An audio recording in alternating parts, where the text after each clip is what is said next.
You know that probably caught that, right? Yes, I know. Hi, Molly. Welcome What's to Brunch up? Evening Edition.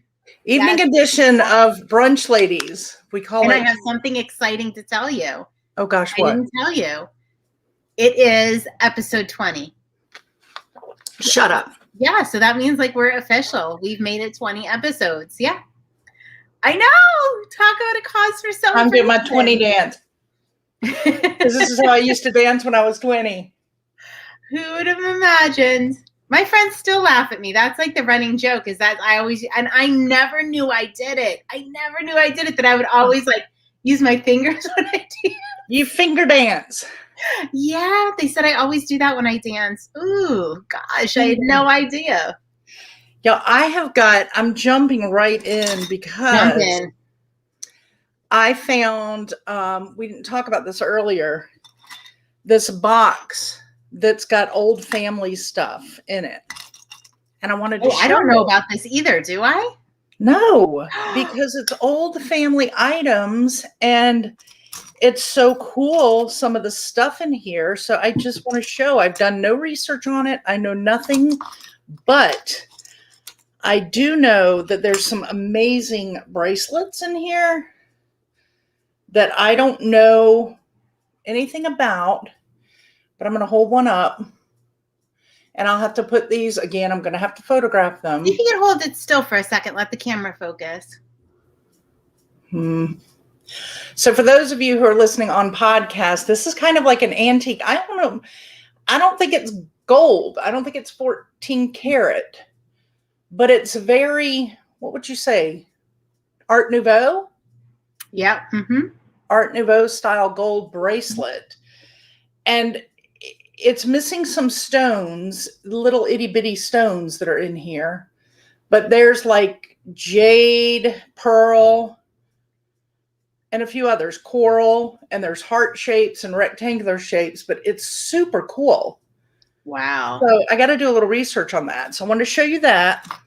I'm going to tell you, I'm just first glance, I'm not going to be surprised if that's 14 karat. Oh, really? Yeah.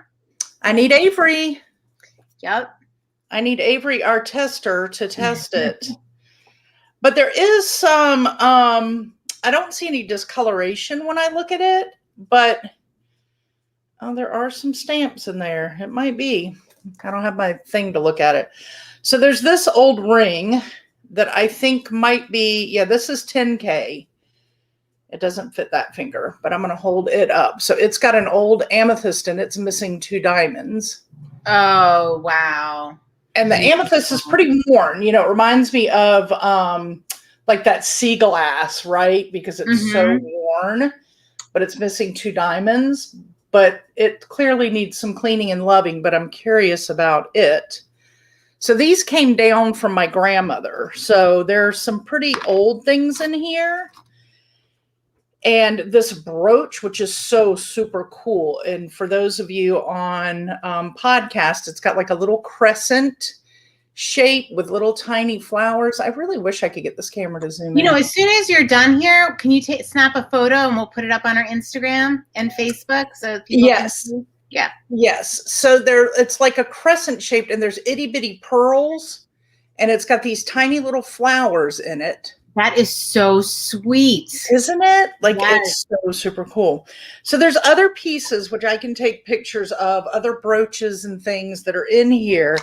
But what I find to be the piece de resistance, hold on, first of all, I don't know the history on this.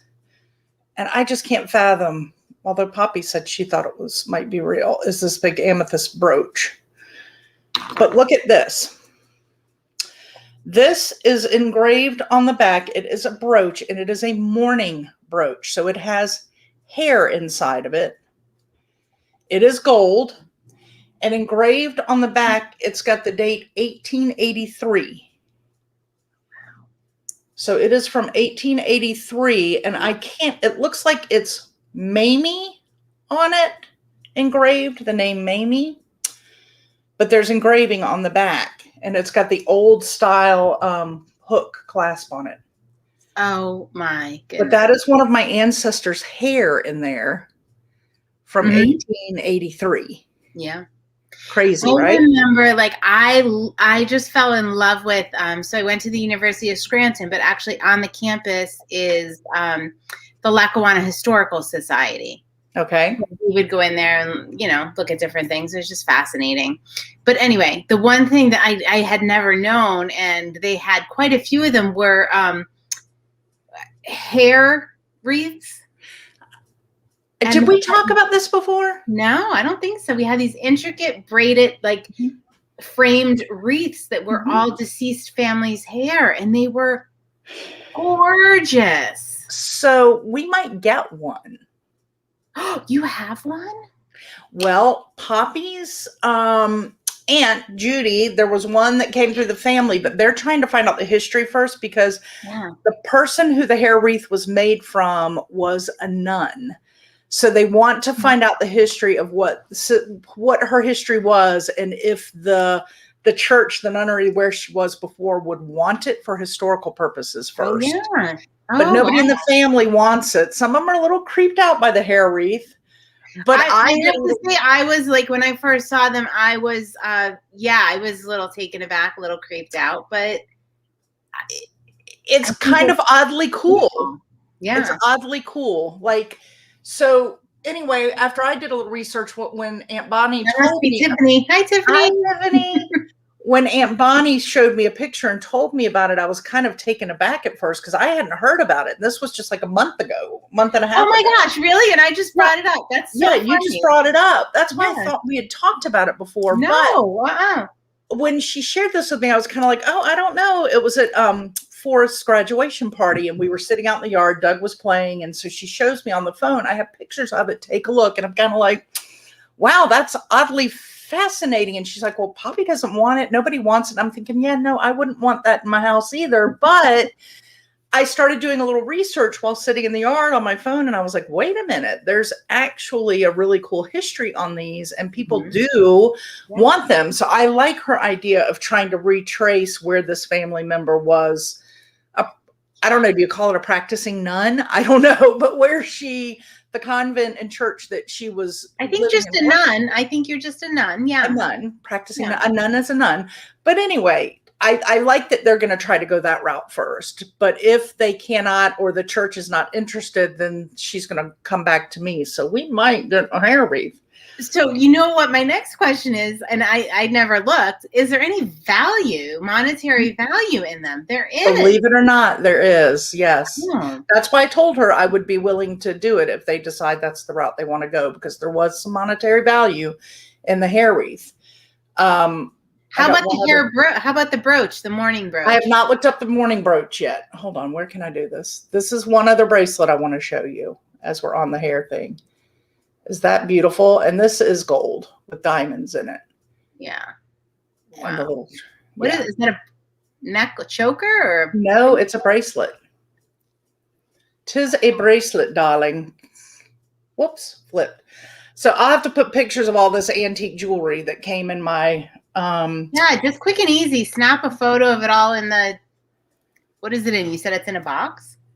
So yeah, it came in this beautiful got a little pearl inlaid box, and the picture came out of the inside. Unfortunately, on the inside, I'm wondering if that's nowadays I hate to even say this, but it is what it is. History is what it is. But my family, that this might be Hamburg plantation that my ancestors owned. Oh, wow. And I'm wondering if that was a picture, because it kind of reminds me of another print that we have of Hamburg. So I think this was Hamburg plantation in here. Oh my gosh. I believe this box came from that time. But anyway, love the box. Wish I had the key for it, but love the box. But it was filled with all this antique jewelry and the little sterling pillbox and all kinds of stuff in here. Oh my gosh. Wow. Yeah. Yeah. So, but the morning brooch is pretty cool. And when you see that it's 1883, it's like, 1883, that's crazy. 1883. And then you figure, okay, if they were wearing that morning brooch in 1883, what year was the person whose hair that actually is, Mamie's, were they born in? Yeah, like how old was Mamie? Right. Poppy Right. thought it might say Marmee, but I'm going with Mamie when I look at it. Oh, you'll like this because it's got an Art Deco look. Oh yeah. This brooch. So That I'll looks take a picture. actually would look very nice with the Conshy Consignment logo. Doesn't it kind of have that same vibe? It does. It does. Yeah. It does. So anyway, came across that little beauty and I set it aside before we packed it away so that I could share that. So Wow. thought you might just that like was so fun. That was so fun. Oh my gosh. Yes. And we got to talk about hair. Hair, I know. I mean, I think my mom's a hairstylist. What is her take on the hair wreaths and what she thinks of them? We Whether need she to hear finds from beauty Jane. in them or not. Watch her say, "Oh no, I've made them for people." No, I would definitely know that. Maybe. I mean, what a lovely memorial. Yeah, I think the hair wreath should come back. It's I really. don't know. What do you guys listening think? Let us know. Should it come back? Should it come back? Such an interesting thing, a hair wreath. Yeah. So back at my house, and I don't know if I've ever showed you this, but I've got to do research on it. I actually have another that is a true antique cameo. That's gold with the true antique cameo in it, and the back of it is a mourning brooch. So there's hair in the back of the cameo. Yeah, I was, actually, when you held that up, one thing I was going to say was I've never seen one that wasn't a cameo, a brooch, a mourning brooch. Usually they're all cameos. Yeah. So I have one of the cameos, and then I have this one that's just the hair is the highlight. Wow. Yeah. It's not hiding behind it. Yeah, it's not hiding behind anything. It's right there. Oh wow. And a little curl, All right, wait. Tiffany says, I don't know how I feel about that. Yeah, I'm on the fence. I really am. I'm going all in. I love them. I think they're awesome. I think it's an incredible memorial. Love it. When I saw it, like I say, I saw it and I was kind of creeped out. But then the more I looked into it, the more I thought, I don't know, it's kind of oddly cool. Yeah, I'm into it. But I've had let's see, when was I've had 20 plus years to get used to the idea. So see, I'm just a month and a half in on the hair wreath thing, just a month and a half. So I haven't had enough time to truly, but researching it did change some for me, which happens a lot with items that the more you learn about them, the more you get invested in them. So you know what item that happened to me with? Do you know what it is? You probably know what it is when I say it. It was something I absolutely could not stand 9 years ago. It was a Hummels. I couldn't stand Hummels. Hummels kind of drive me nuts. I couldn't stand Hummels. I was anti. Well, let me tell you, I have developed learning the story behind them and the history. I have such a love and appreciation for Hummels and the story behind them and how they became so popular and oh my gosh, and how to date them and research them. And I love to sell them. It makes me so happy. I thought you were going to say chamber pot. Oh yeah, we've done those too. Do you remember the one vessel that the couple brought in and I was trying for the life of me, like they couldn't figure out what it was and I had to go through all that research and they kept saying it was a biscuit jar. Yes. Yeah. They said it was a biscuit jar, but come to find out it was wasn't it the vessel that they emptied the pots into to take out? Yes. And what were the name? I just had a whole commode set, like a vanity set come in. And so I had to learn the names, the sizes, the characteristics of each piece, because there can be up to, I think, 9 pieces in one of those sets, and they all really serve a different purpose. Yeah, I had some Hainesware. I don't know. I think it's East Coast pottery. Okay. I think it's not as far west as the Ohio, like the glass and pottery we're used to. I think it was like Harrisburg area pottery. Oh, really? And yeah, which is a huge thing around here. But anyway, everything served a purpose. And like, if it had 2 handles, it was for this. If it had 1 handle, it was for this. If it was a bowl, it was for this. And I was like crazy by the time and I had to get into some of that just to figure out what that one quote biscuit jar was. How many biscuits in that? That was a different kind of biscuit going in that jar. Not one that grandma made in the kitchen with flour and butter. That was for sure. Oh my gosh. Right. The things we get into. Yep.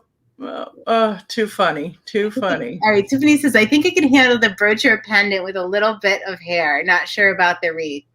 I got to find some pictures for her for sure. Yeah. And she loves Hummels.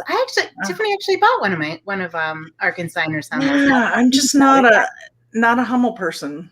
I've got some that I'm getting ready to list from Aunt Judy's estate. Ooh. There's some Hummels and Hummel bells, I think, and a couple of Hummel things, and some Goebel things that aren't exact Hummel. Right, because they can go over the production. But if you need those data and research, I'm your girl. Good, because I'm going to put you on it. I'm putting you on it. I'll let you do it. I think they're going to have a resurgence. I think in about 10 years, they're going to be uber popular. All right. Yeah. I'm with you. And I felt the turning point, actually, for me falling in love with Hummels was a woman it's probably 6 years ago now, had contacted me, and she lived in New York State. Okay. And she had the Hummel collection. I don't know if I've ever even told you this. She had the Hummel collection, or she was clearing out an estate, and she had this. So she brought me all of the Hummels. There were probably 50 Hummels for me. She drove hours for me to consign them and sell them and research them. And that was my turning point. That was when I just absolutely fell in love. Well, I have to say, after doing 100 and something bells, the same thing did not happen for me. Oh, no? Sometimes you get a lot like that and you do end up falling in love with it, but the bells didn't work. Oh, I'm so sorry. There's some cool ones. I mean, there are. Yeah. Let me just say this. I don't have a love for them, but I do have a respect for them. Does that make sense? Like, I don't. Do you still hear ringing in your ears? Yeah. So I thought it was tinnitus, but really it's all these bells on consignment. Yeah, well, I do have tinnitus, right? As you know, I've had it for years, nonstop. But this just added a different level of tinnitus for me. But Poppy would laugh at me because I would we'd be cleaning in the living room, and I'd walk around to the big case, and I'd pick like 5 of them up and like find a way to hold them in my fingers. And then when I would come to her, I'd be like this, so I could get all of them going at one time. She's like, "Oh my God, stop!" Oh, I can't wait to see some of those bells you're gonna. Yeah. Is there one in particular that stands out to you, or a brand, or something? So I tell you, the ones that I really fell in love with are the glass, like Westmoreland ones, and the ones from they have. Yeah. I like the glass cut ones and the glass ones more than I do the ceramic and porcelain. All right. Yeah, those became my favorite. There's a beautiful like red, it might have been Czechoslovakian too. There's one, but I fell in love with the cut glass. Those I don't using love is maybe too strong of a word. I fell in higher respect and like. How about you? They were your favorite of an unfavorite category.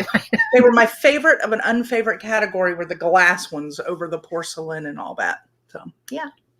Can't wait. But there's such a different, you're going to be like, oh my God. Because there's all different. There's brass, there's silver, there's porcelain, there's china, there's glass. It's just, there might even be a wooden one in there, I think. Like, they're just, some of them are like your, I can't think of it. The Franklin Mint, right? Like the collector Franklin Mint, like birds or butterflies. But then some of them are like, really unique historic pieces. So it'll be interesting. Those will probably start going up. Oh, should I date myself and market? Probably within the next week or two, but Don't do it. The second you put a date on something, your plans will get blown to smithereens, right? Always. Yeah. Oh my gosh. Yeah. So one thing we talked about last week that I really want to talk about this week is our quote for the week. And you actually did it for Motivation Monday on social media. Mm-hmm. And it is, later is the best friend of clutter. Such a cool quote. So I kept repeating that to myself all week. Did you? In my head. And let me tell you, it made a huge difference. So much so that I put it up on my kitchen quote board for my family this week. Nice. Maybe it'll affect that. Because I would literally, I'm always like moving on to the next thing, right? And I'm like, I'll get back to that. I'll get back to that. And it really made me be very intentional about I put this, I'm going to say a bill down on the kitchen table. And I was like, nope, later is the best friend of clutter. Pay that bill, file the paper away, and do what you're going to do and be done with it. Don't touch it again. It's done. Yep. And I've been doing that all weekend. What a difference it's made in my house, but also in how I feel. Well, that's what they say. I mean, it really does free you internally. Yeah, it's pretty amazing. So what are the odds that anybody in my family is going to pick up on that and actually put it into play? Well, I don't know. Slim, but I don't know. I'm trying. I need to get better with that. I will, when I get back home, get much better. Yeah, I mean, how could you even implement something like that?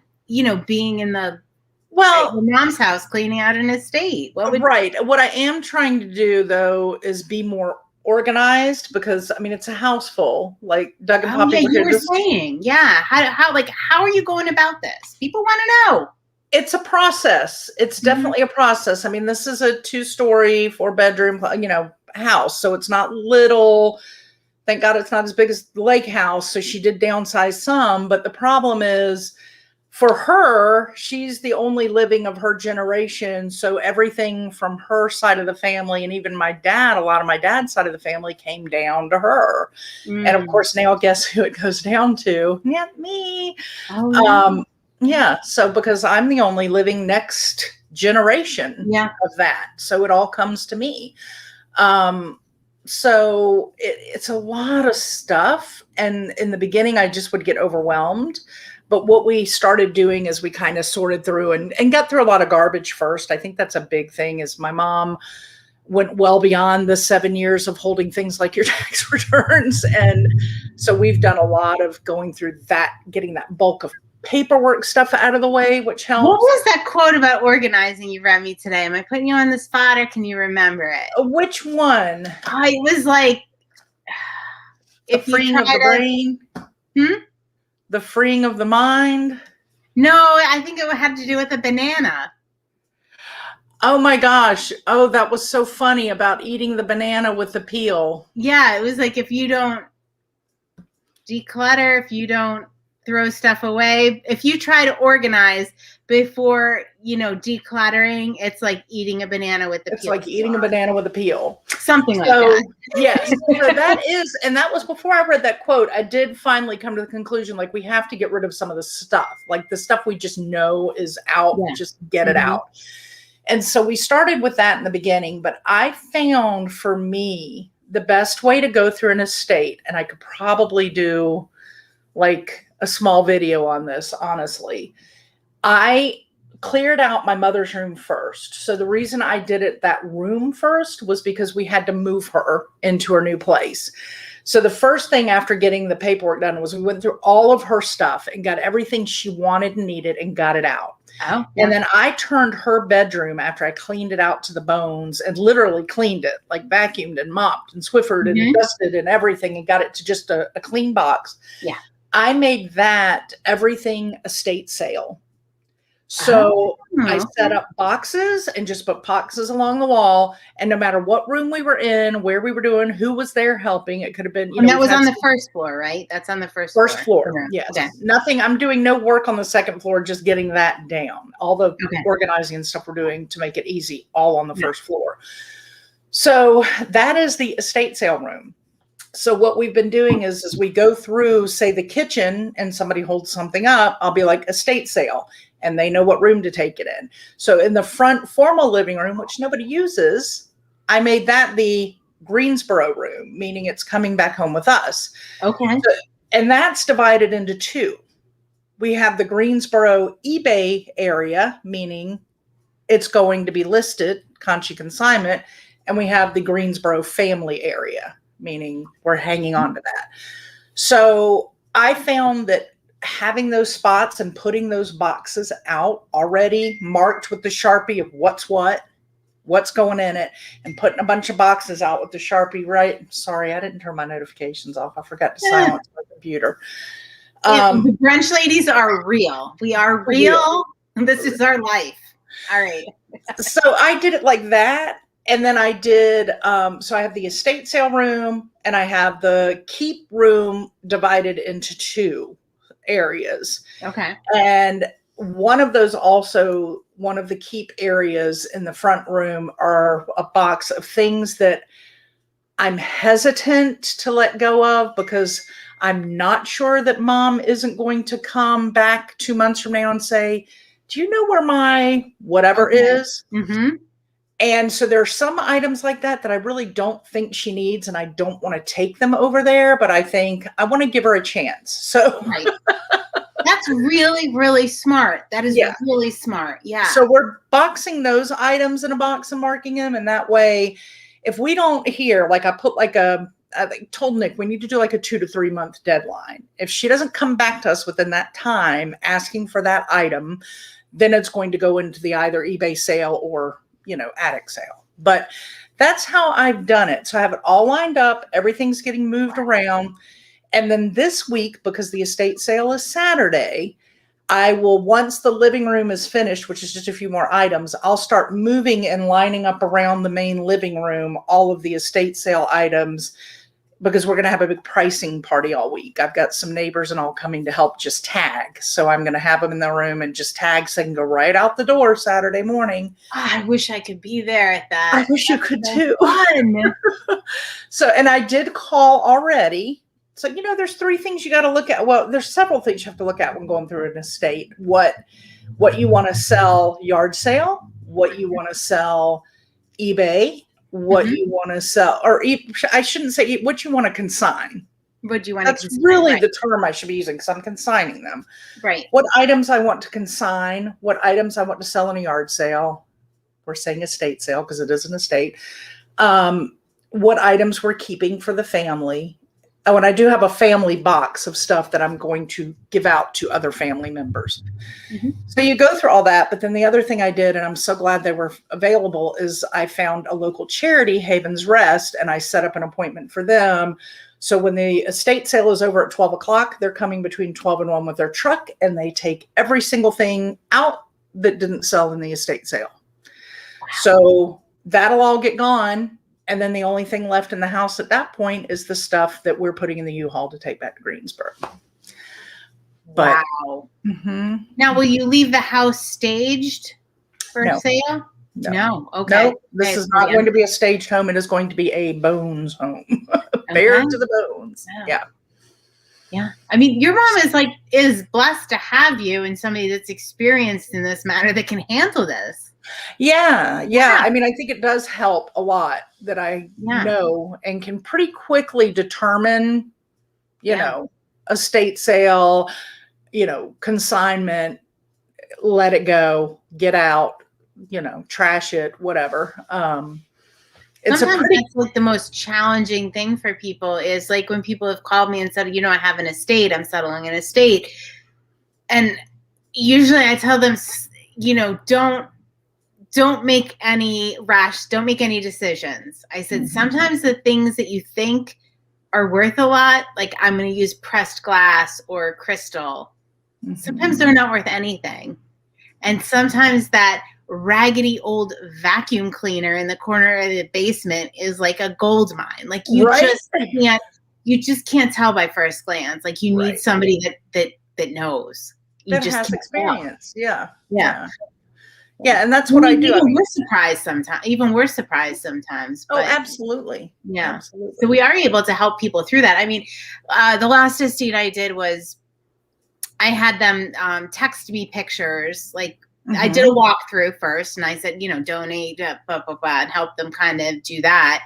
But I had them also text me pictures before they got rid of something, like if something was undercover or, right. What do you think about this? Because I said, just don't pitch that old thing you think might not be worth anything. Yeah. Plastic, like the old, like the mid-century, like the plastic dishes and things like that. Like and that looks like love those. To a lot of people, but it goes for big bucks sometimes. Yeah, they do. Yeah, they do.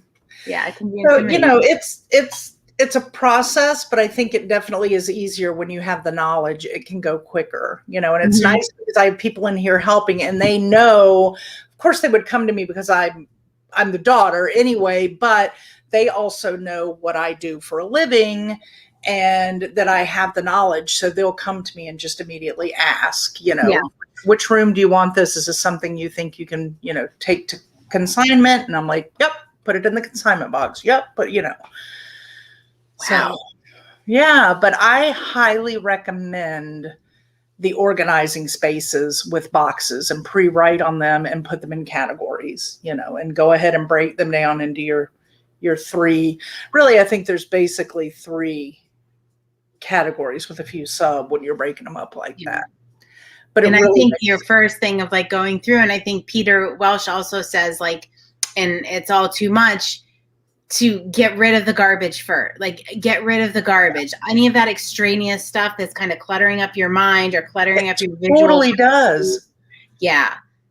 And I struggled with that the first couple of days because my mom is a stuff person, and there was stuff on every time I would come visit, I would clear off all of her tabletops. And I'd be like, Mom, you can't live with this next to you on the couch. Like, you go to put a drink down and you knock 7 things down on the floor. Like, how do you So I would always go and get her little basket back and organize everything and throw out a bunch of stuff and leave her organized. So when we got in here, it was that same thing for a while. I realized, okay, wait a minute. I'm just so overwhelmed. I need to clean all this out first.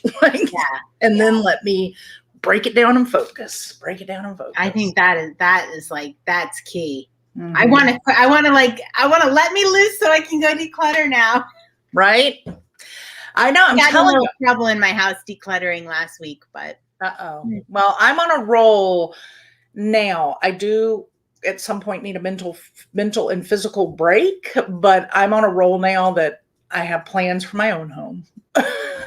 I'm just super excited for you and all this stuff. Like, we're bringing people, on our social media, like tips, tricks, share your ideas with us. You're not the only one dealing with this. A lot of people are dealing with this right now. So many. And, going through this with Mom and a lot of her friends that are helping me, it's amazing how many people I've talked to in the last 2 weeks where all of our parents are getting at the same stage. So they've either walked the journey, within the last year or 2, or they're in the middle of the same journey. Like my friend Stacy that keeps coming to help me each week, a couple of days, her husband's going through it with his family and going through it with his dad. So the siblings are going through with all the stuff. And, so she's hearing stories, and I'll say something. She'll go, oh, you need to talk to Brian. Brian needs your help because Brian's struggling and doing the same thing with his dad. And there are so many going through it. And it really helps to have people on that same, with anything in life, with anything, right? Yeah. So when you find people walking that same journey, even though your paths may be a little different, your decisions may be a little different because things aren't exactly the same, having that camaraderie through that really helps the process. So I'm sure. And it's helping those that are helping me, because Stacy's like, I got to go home now. There's this closet I need to look in right now and clean out because I can't let that get out of hand. Yeah. And I think I hadn't really thought about that, but that's a really important point that, we shouldn't. It can probably be a very isolating process, especially like in your position. You're the only like next of kin, and you're doing this and you're making these decisions. And it probably is. I mean, you have the support of a wonderful husband that's helping as well, and your mom is still there to help guide. But a lot of people, it's probably very isolating, and it probably gets you're dealing with all this emotional stuff. It probably would really be helpful to reach out and talk to people that are going through a similar thing. 100%. Because I'd be the person that did it all myself, took it all, and never reached out and talked to anybody about it. I would be that person that somebody would have to shake me and go, hey, you know what? You're not the only one. Right. Yeah. No, it's hard. And I still find it hard to ask people to help because I feel like it's not their problem. like people, and that's different. Having a comrade that you can talk to about it is different. But people that want to help, it's hard for me to say, okay, come Thursday, and I'm getting better at it.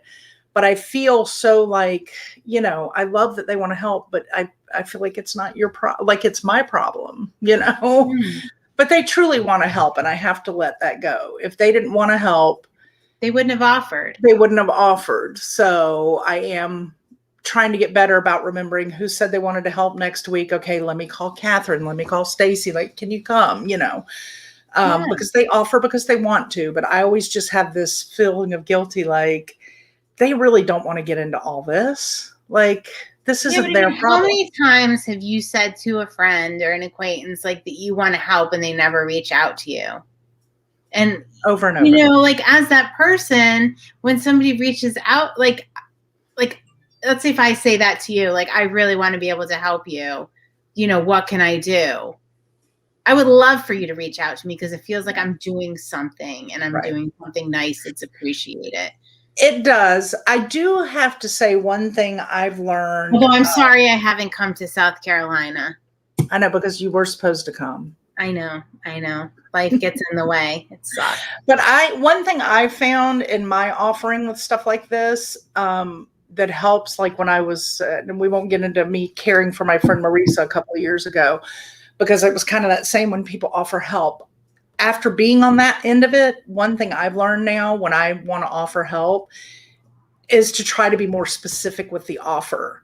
Because when you're in a situation like this, it's so overwhelming that sometimes it's more work for the person in it to come up with a way for you to help than if you just called and said, hey, I am off Thursday afternoon from 12 to 4, and I'd like to come help go through the kitchen cabinets. Yes. I'll be there.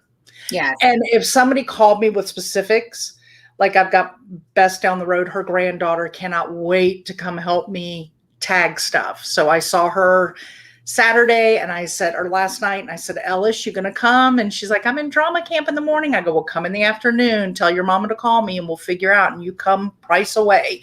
Like, she knows what she wants to do. She's, 11 and she's adorable, but she's a doer.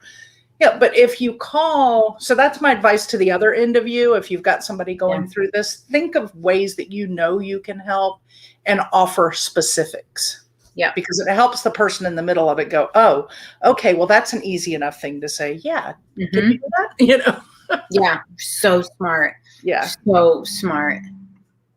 Let's see. Tiffany has, my problem is that when I declutter, I usually end up moving it downstairs to the to be listed area. I'm really working on completely purging while I'm unpacking each room. All right. So for those of you listening, Tiffany has, much like we do, a consignment store. So how lucky are we that when we declutter, we can actually sell the stuff ourselves, right? Right. That's amazing.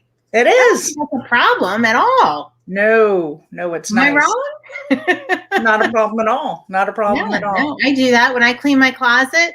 I mean, I'm somebody that is very rough with things and uses things to death because it's just me and how I live my life. Like, I'll use a handbag until it's falling apart. Like, it gives me a sick sort of satisfaction to use something to death. Yes. Okay. But when I clean out my closet or, my spare room, I consign what I can and sell it. Absolutely. Most of it I can't, but because I tear it to pieces. Because I use stuff, and I'm a rough individual, as my family reminds me. Yeah. So I'm that way with jewelry. I'm rough on my jewelry, but not other stuff. I'm like, because my hands are always going everywhere and whacking and banging but not my handbags. No, not my handbags. Oh, mine.